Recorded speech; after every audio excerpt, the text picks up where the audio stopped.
यहाँ से मेरठ तक का रास्ता। देखते हैं इस पे क्या हुआ है। आजकल गन्ने की कटाई का सीज़न चल रहा है, तो गन्ने कट रहे हैं।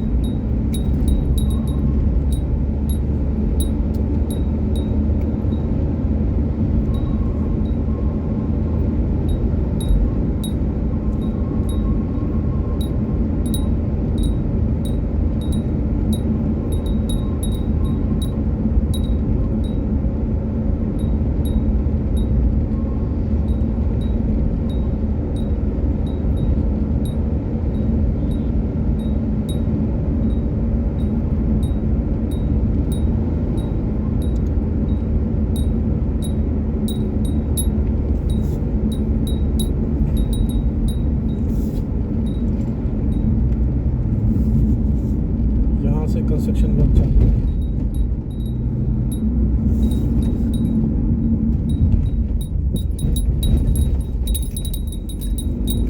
यहाँ दोनों तरफ से खोल दिया ट्रैफिक।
मेरठ तक तो नया देखने को मिला है।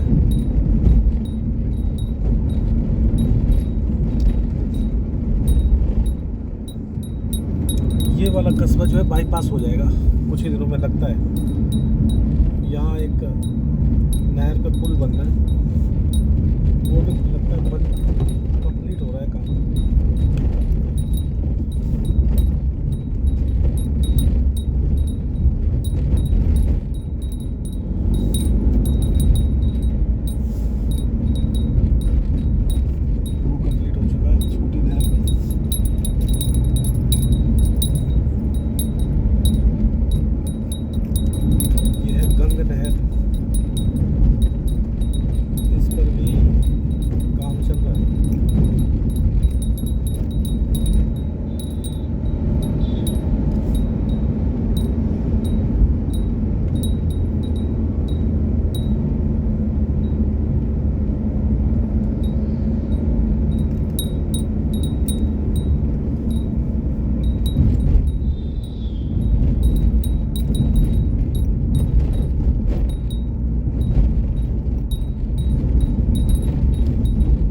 कितना है ये गाड़ी मेरठ से यहाँ?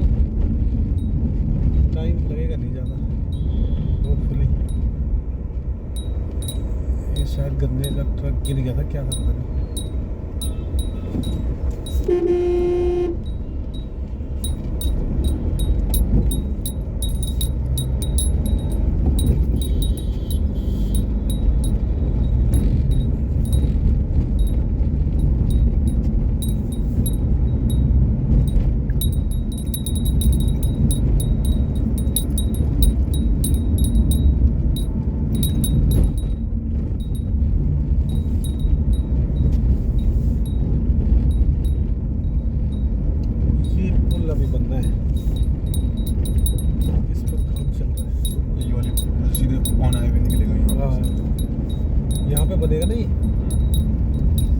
हबीबगंज नहर है, इस पे बन रहा है ये। ऐसे निकलेगा क्रॉसिंग में होते हुए।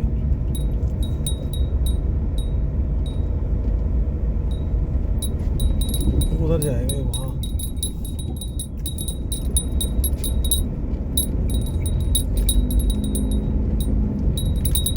अभी तो नहर को बंद करना है।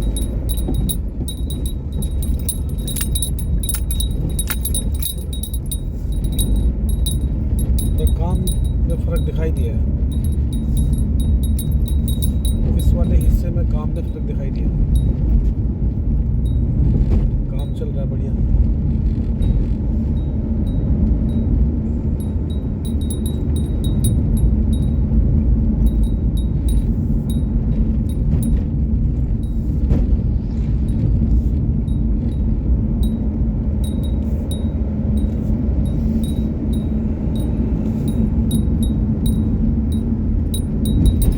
दोस्तों मवाना का स्ट्रेच, इस पे अच्छा खासा काम दिख रहा है।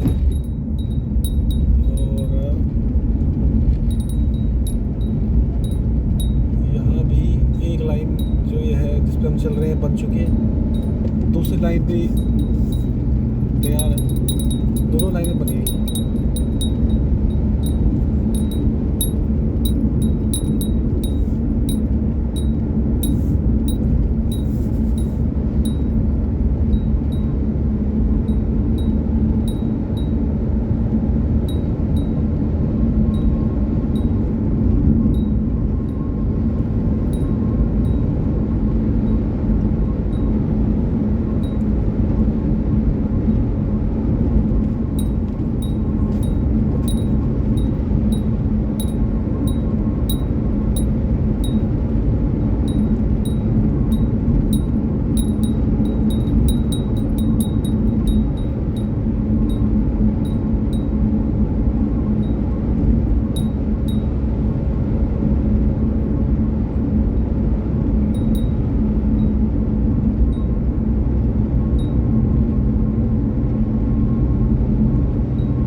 काम चल रहा है ना जो ये मैक्सिमम कितने घंटे का रास्ता हो जाएगा भाई?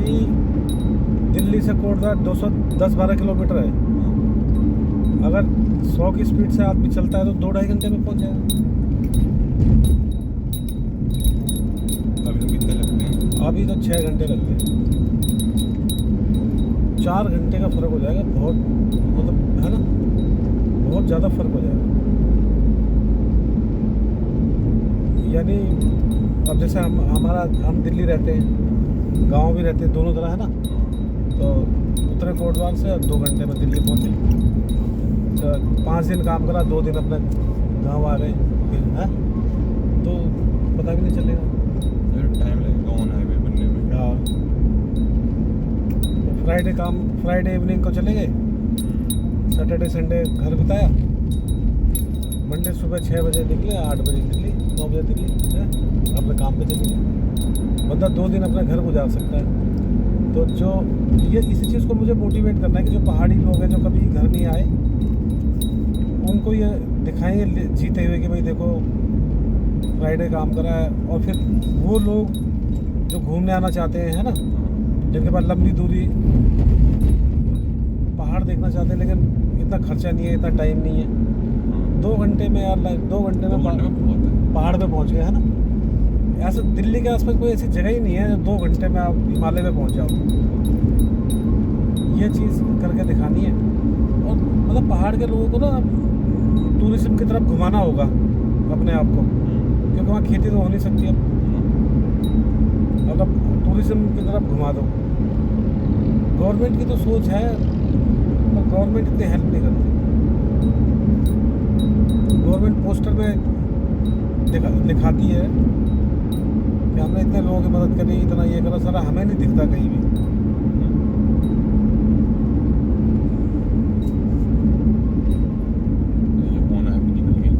हाँ, ये सब गोली की तरह जाएंगी इनके ऊपर से गाड़ियाँ, है ना। कहीं कोई डिस्टरबेंस ही नहीं होगी। सवाल तो इस बात है कहीं कोई कस्बा नहीं आएगा, कोई रेड लाइट नहीं आएगी। मेन बात तो ये है। इस हाईवे को इस तरह से डेवलप किया जा रहा है, कहीं भी कुछ नहीं आएगा। सिर्फ रास्ते में खाने पीने के जो 50-100 किलोमीटर पे होंगे ना, नीचे उतारेंगे, जिसने खाना पीना है चले जाओ। 2 घंटे काफ़ी टाइम बच जाएगा, बहुत बचेगा। लोग अपना आ जा सकते हैं। सैटरडे संडे घर बताया, हाँ, मंडे सुबह निकल गए। मंडे सुबह निकल गए, 5 दिन काम करा, 2 दिन पहाड़ों की हवा खाई, ठंडा पानी पिया, यहीं से अपने सब्जी उब्जी बांधी, है ना, 2-4 दिन के लिए। गांव में अपने सब्जी खेती कर रहे, उगा रहे। 5 दिन की सब्जी दिल्ली ले गए। ये वाला हाईवे तो बन गया होगा, मैं ये वाला तो बन रहा है, बन रहा है। नहीं, मेरठ से तो बन ही गया, मेरठ से तो बन गया है। ये चल रहा है जो काम, इसी के लिए मैं वीडियो बना रहा हूँ कि भाई देखें कितना बन गया, पिछले कंपेयर करें। मैं हर बार जब भी आता हूँ ना, ये वीडियो जरूर बनाता हूँ मैं। अब ये फ्लाईओवर लगभग तैयार है, ये तो कंप्लीट हो गया। इसको बस चालू करना है। अब फ्लाईओवर भी चालू करेंगे नेता लोग, जब तक वो उद्घाटन नहीं करेंगे मारा मारी होगी उद्घाटन की। फ्लाईओवरों की शौक होता है नेताओं को उद्घाटन करने का। मैंने करा है। हाँ, ये नहीं कि पब्लिक का पैसा यार हो गया तो चलो कर दो, पब्लिक को थोड़ी सुविधा मिले। मैक्सिमम भारत की जनसंख्या कितनी है? 130-35 करोड़ है। 130-35 करोड़ पर डे। सरकार हर बंदे से 1-1 रुपये ले रही है। एक से ज़्यादा ले रही है, पर 1-1 रुपये मान के चल रही है। एक दिन में 135 करोड़ कमा रही है। तब भारत कहाँ से गरीब है?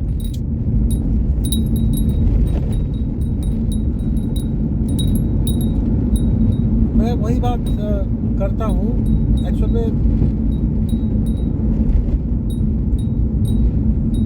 2 तरह की चीज़ें हैं। एक तो है खाने के सामानों पे, कपड़े लत्तों पे, हर चीज़ पे टैक्स है ना। आप टीवी देखते हैं, मोबाइल रिचार्ज करते हैं, उस पर टैक्स है। आप आटा दाल चावल चीनी खरीदते हैं, उस पर टैक्स है। बिस्कुट खरीदते हैं, उस पर टैक्स है। पानी की बोतल खरीदते हैं, उस पर टैक्स है। तो हर तरह से आम आदमी टैक्स दे रहा है। बहुत सारी चीज़ें ऐसी जिन पे एक्सोर्बिटेंट टैक्स है। लग्जरी के आइटम है, सोना चांदी, है ना, इन पे शराब बहुत ज़्यादा टैक्स है। पेट्रोल से रिलेटेड आइटम जो उनका बहुत ज़्यादा टैक्स है। तो सरकार को बहुत आमदनी है। तो लेकिन बस आम आदमी तो टैक्स दे के भूल जाता है। अपना आटे दाल खरीदा, उसे क्या पता कि मैंने टैक्स दिया है नहीं दिया। टैक्स की अवेकनिंग नहीं है यहाँ पे। पढ़े लिखे लोग ही बोलते हैं हम टैक्स भर रहे हैं, जबकि आम आदमी सबसे ज़्यादा टैक्स भर रहा है। दूसरा साल यहाँ पे टैक्स चोर वो बहुत ज़्यादा है यहाँ पे। जितना जो लोग बड़े अमीर लोग हैं वो बहुत घोटाला करते हैं टैक्स में, बहुत ज़्यादा। अगर वो लोग टैक्स दें और पब्लिक से कम लिया जाए तो एक तो उनको थोड़ा वो हो सुविधा मिले। टैक्स का पैसा जहाँ कहाँ रहा है पहले ये बात है। और टैक्स का पैसा, इसकी अकाउंटेबिलिटी होनी चाहिए। जनता का पैसा है, जनता को पता चलना चाहिए भाई महीने में कितना जा रहा है, साल में कितना जा रहा है। हाँ, और मतलब क्या हो रहा है हमारे पैसे का। सर आज की सरकारें कोई राजा तो है नहीं कि हमने ज़बरदस्ती, ये हमारा एरिया है, जनता हमारी है, क्षेत्र हमारा है ना, ये तो हमने संघर्ष करके लिया है। जनता के लिए सरकार है। और ये जो टैक्स जमा हो रहा है, सरकार इसकी कस्टडियन है, वो जनता के भले के लिए इसको खर्च करेगी, बस इतना हो रहा है। लेकिन उसमें कितना कमीशन है, कितनी दलाली है, कितना भ्रष्टाचार है, ये सोचने की बात है। जब तक लोग अपने टैक्स दिए हुए पैसे की जिम्मेदारी नहीं मांगेंगे, वो बोलते हैं जवाबदेही नहीं मांगेंगे। सामान 10 का सामान लिया है, इतना ही तो होगा ज़्यादा से ज़्यादा। अब उनको क्या पता कि इसके पीछे क्या प्रोसेसर है। हर बल्ब खरीदते हैं हम, बिजली की तार खरीदते हैं, घर का कोई सा भी आइटम खरीदते हैं, जो टॉयलेट साफ करने क्लीनर खरीदते हैं, साबुन खरीदते हैं, टूथपेस्ट खरीदते हैं, सब में टैक्स है। कोई ऐसी चीज़ नहीं जिसमें टैक्स नहीं हो। 1 रुपए की टॉफी में भी टैक्स लगता है आज। हाँ, सब में टैक्स है, इंक्लूड होके आता है ना, इंक्लूड होके आता है।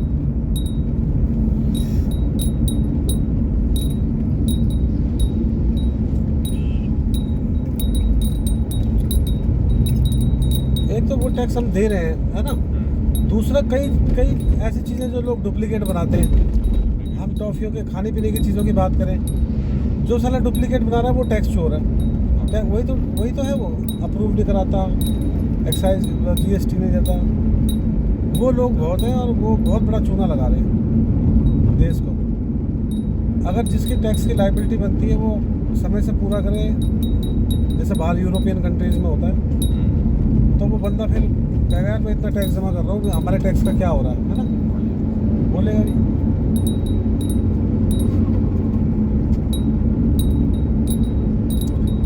अब जितने भी चीज़ें हम खाते हैं, इस्तेमाल करते हैं, जिन पर टैक्स है, अगर मान लो हमें वो विदाउट टैक्स दी जाए और महीने में हमसे वो टैक्स लिया जाए तो आदमी घबरा जाएगा, है ना। वो कहेगा भाई मैं तो इतना टैक्स दे रहा हूँ, लेकिन हमसे हिडन ले लिया जाता है, इंक्लूड करके ले लिया जाता है। हम मकान बनाते हैं, उसमें सीमेंट खरीदते हैं, पेंट खरीदते हैं, सरिया खरीदते हैं, उस पर टैक्स होता है। किस चीज़ पे टैक्स नहीं है? बहुत पैसे इकट्ठा होता है सरकार के पास।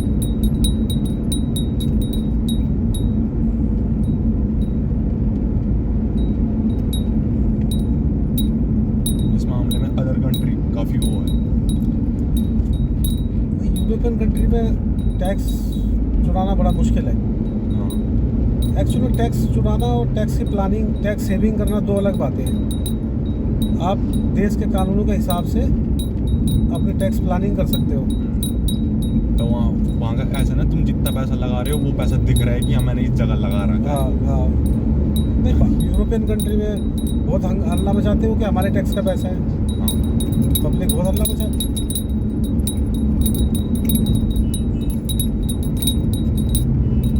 अब इस सड़क की जो हम कल्पना कर रहे हैं कि 2 घंटे में पहुंचा देगी, अगर इन ठेकेदारों ने सही नहीं बनाया और उसमें गड्ढे पड़ गए, है ना, गड्ढे में सड़क बना रही है। जैसे नजीबाबाद से कोट द्वार है, पता ही नहीं चलता साली सड़क पे गड्ढा है या गड्ढे पे सड़क है।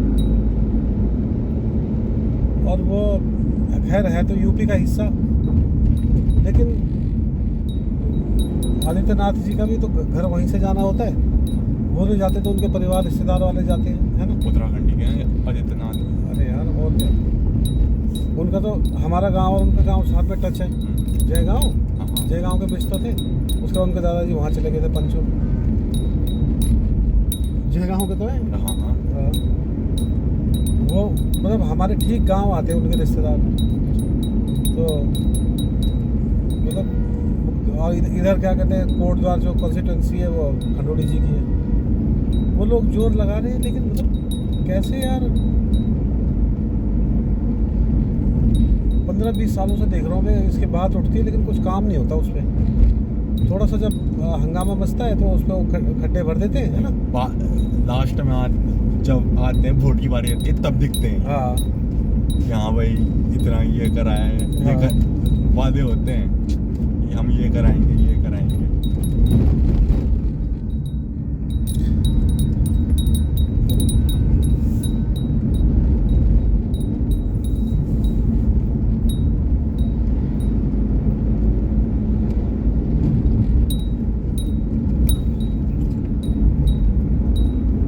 देखो बस कितना धुआं छोड़ रही है ना। ये सरकारी बस है, कौन बोलेगा।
भोपाली का प्रधान ने उसने कुछ काम कराया, ना कुछ नहीं कराया उसने तो।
एक्सप्रेस वे पे जब ये चलेंगे हैं,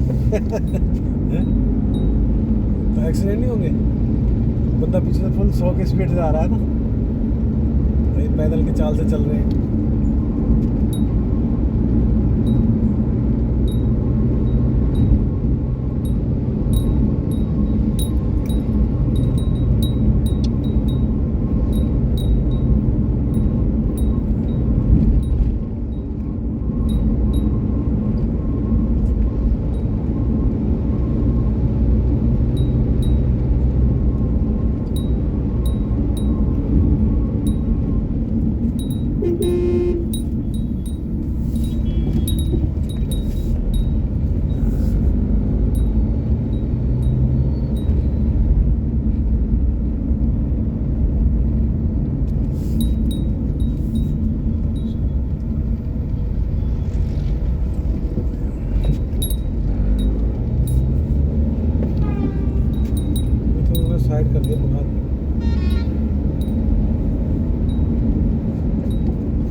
चौड़ी होगी शायद रोड। हाँ तो हुआ बाईपास होगी क्या होगी पता नहीं, अभी कोई पता नहीं है। वैसे तो मुश्किल है अगर बढ़ता है, अगर डेवलपमेंट करती है सरकार।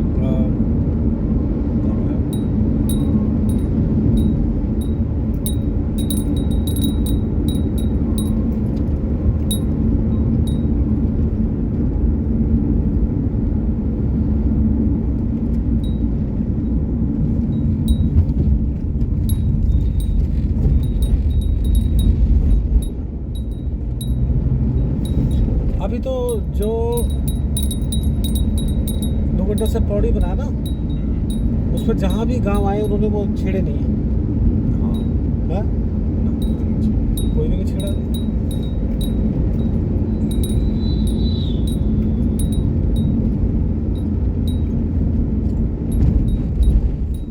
अगर इस हिसाब से अगर वो छेड़ेंगे तो पूरा पोखर मार्केट साफ है।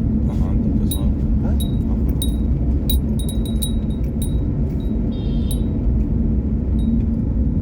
अगर मकान बचेगा अर्जुन ठेकेदार का,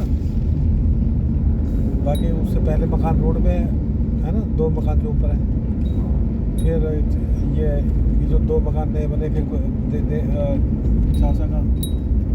हमें समझ नहीं आया वो हाथ बना है कैसे, इस साइड भी खाई है, इस साइड भी खाई है। बहुत बुरी जगह पे बना है यार। मार्केट खराब कर दी है नीचे। बहुत बुरी जगह पे बना है।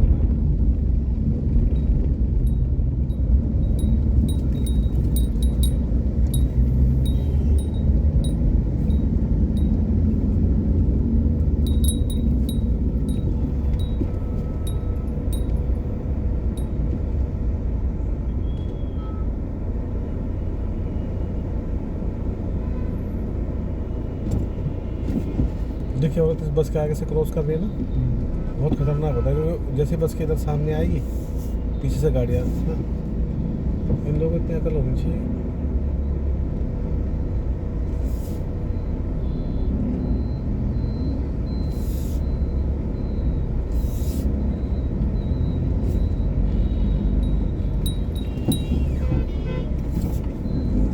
क्या कर रहे हो?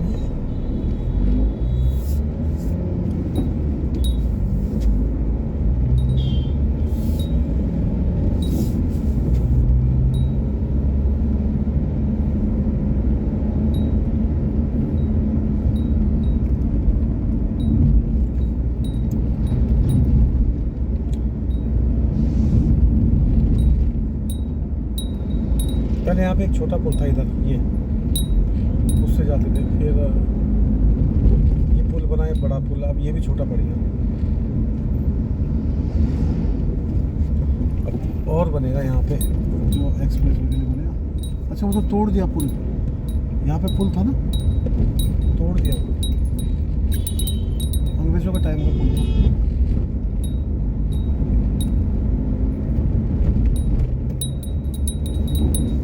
ये देखो नया बनाएंगे, इन्होंने पहले बना के रखे हुए हैं, है ना, पुल पहले बना के रखा हुआ है। ये आधुनिक टेक्नोलॉजी है।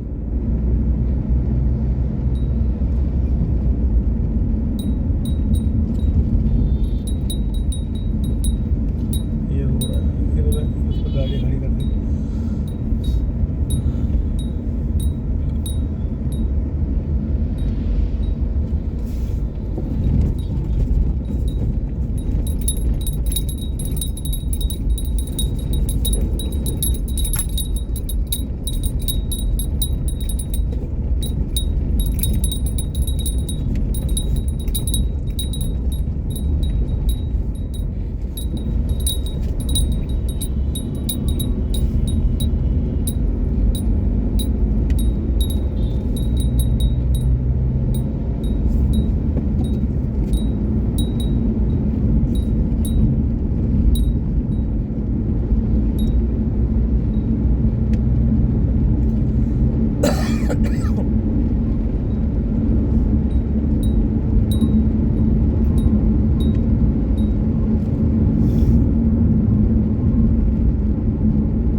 बहुत अस्त व्यस्त है यहाँ पे मामला।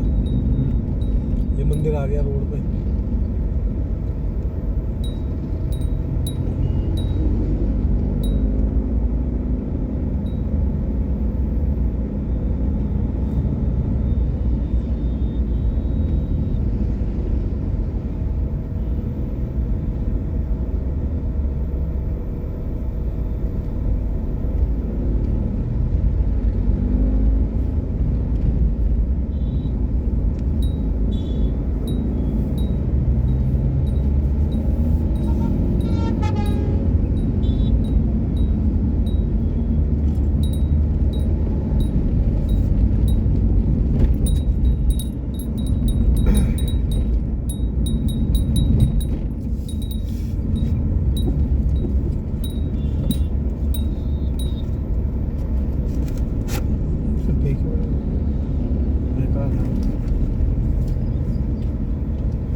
खोद रहे हैं, खोद रहे हैं यहाँ पे। सड़क बंद कर दी।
तो दोस्तों हम पहुंच गए मेरठ और थोड़ा सा चेंजेड अनुभव रहा है।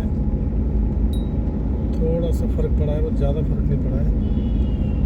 तो दो स्ट्रेच हैं ये, एक तो नजीबाबाद से बिजनौर का और बिजनौर के बाद मीरापुर तक तो अभी गंगा का पुल है और बाकी सारी चीज़ें। वहाँ तो अभी पता नहीं काम शुरू कब होगा, कैसे होगा,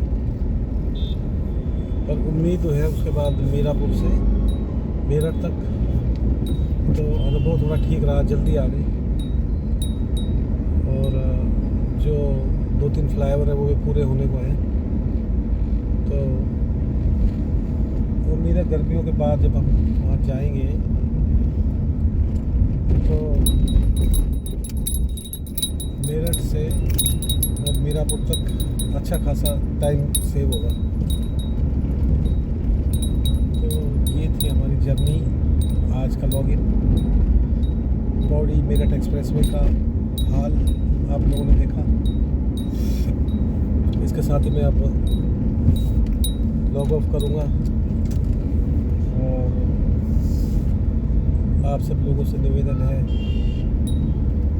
कि जो कुछ जानकारी आपके पास है वो आप कमेंट्स में लिख सकते हैं, ताकि जो लोग जानना चाहते हैं कि ये एक्सप्रेसवे का क्या स्टेटस है। मैंने तो आपको अपेरेंटली जो दिखाई दे रहा है, एटलीस्ट इतना मैंने आपको दिखाने की कोशिश की है ट्रैवल करते हुए कि मेरठ पौड़ी एक्सप्रेसवे के अभी क्या हालात हैं। और इसके अलावा जो टेक्नोलॉजिकल डिटेल्स हैं, टाइम लिमिट्स है, कब पूरा होगा, क्या होगा, क्या देर से चल रहा है या ऑन टाइम तो हो नहीं सकता इंडिया में, कितनी देर से चल रहा है, कौन सा ऐसा अप्रोक्सीमेटली कौन सा ऐसा दिन, साल होगा, महीना जब हम दिल्ली से कोटद्वार जो है डायरेक्ट जाएंगे। और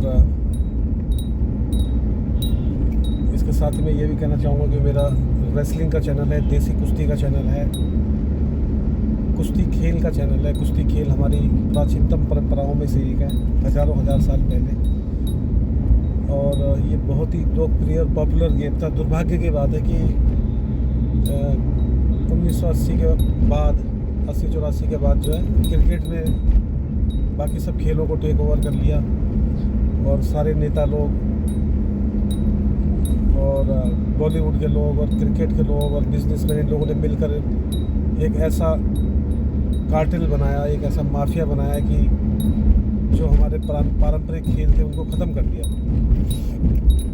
मैं सिर्फ इस बात को लेकर कि हमारी गुरु शिष्य की परंपरा, कुश्ती की परंपरा अभी भी जीवित है और परवान चढ़ रही है, और इसके साथ ही जो इससे जुड़ा हुआ खेल है मैट रेसलिंग का, वो भी मतलब जो है आप देख ही रहे कि मेडल्स लेकर आ रहे हैं पहलवान।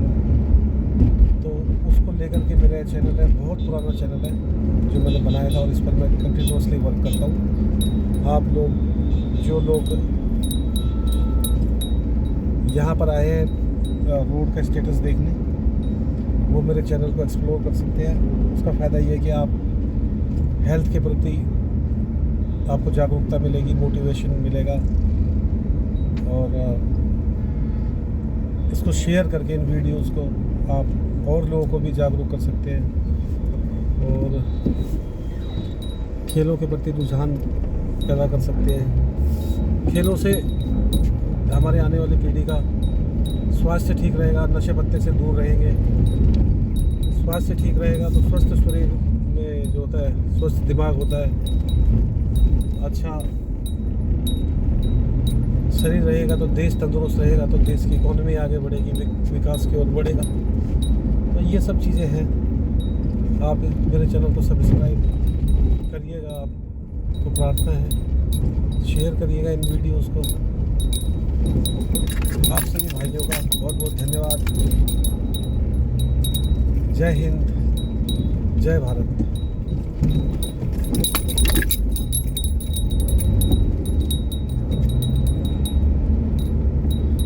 अब क्योंकि कैंटोनमेंट एरिया आ गया, उसके एक्चुअल में क्या है, जो लोग मीडिया का काम करते हैं आजकल, क्या कोई भी आदमी मोबाइल उठा के मीडिया मैन बन जाता है, लेकिन जो हमारी इंस्टॉलेशंस है, मिलिट्री इंस्टॉलेशन, वहाँ वीडियोग्राफी नहीं होनी चाहिए। यहाँ पर मैं ख़त्म करता हूँ।